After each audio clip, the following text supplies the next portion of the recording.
जय जगन्नाथ उन्नीस मार्थांकर एकादश उपलक्षे शोकसभा आयोजन करा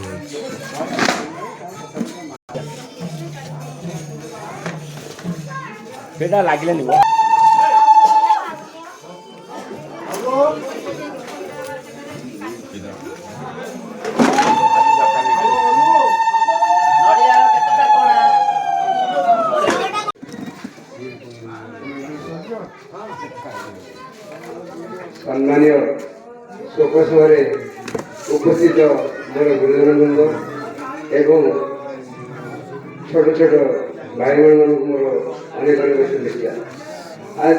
शोकसभा कहीं कराए शोक संतप्त परिवार सांत्वना देवा उद्देश्य शोकसभा कराए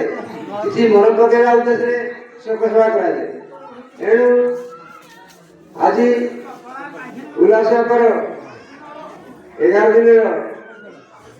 शोकसभा उल्लासक मो बड़ भौणी सहित सम्मत होता तेणु सी परिवार पिला मामू बोली स्वीकार कर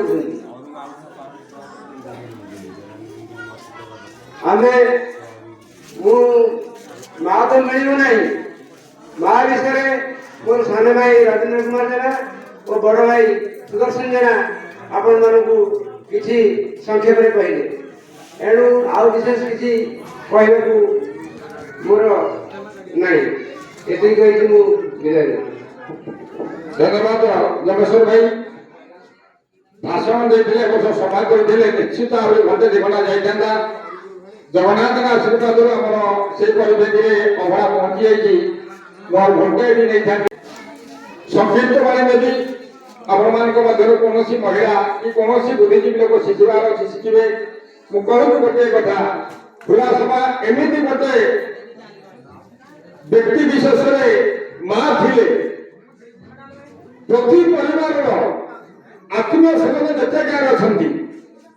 समस्त भल पाइबा खुला सभा को थिला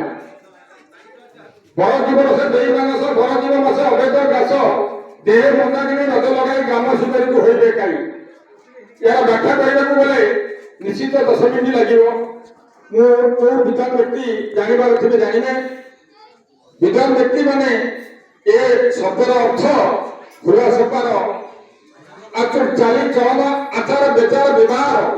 से समस्त जाने खुला सभा सहित कहीं भी समान हो पारे ए पदटी हूँ कवि सूर्य बलदेव रथंकर एक निःशुल्क बाणी धन्यवाद परिवार अनेक कथा थे समय स्वल्प एमती कहते राति पाई किंतु मो ग्राम समस्त विद्वान व्यक्ति एवं युवक मास एवं आशीर्वाद उल्लास समस्त को ए सभार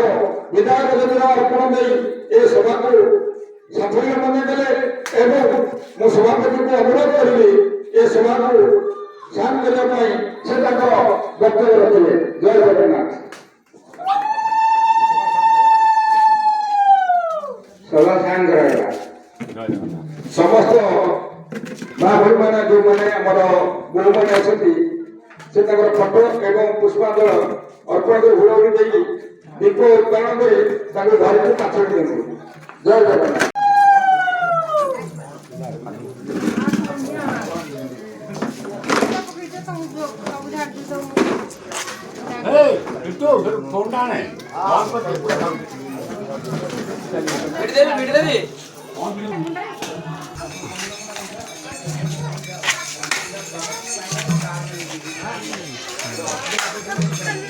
लाइटिंग देखा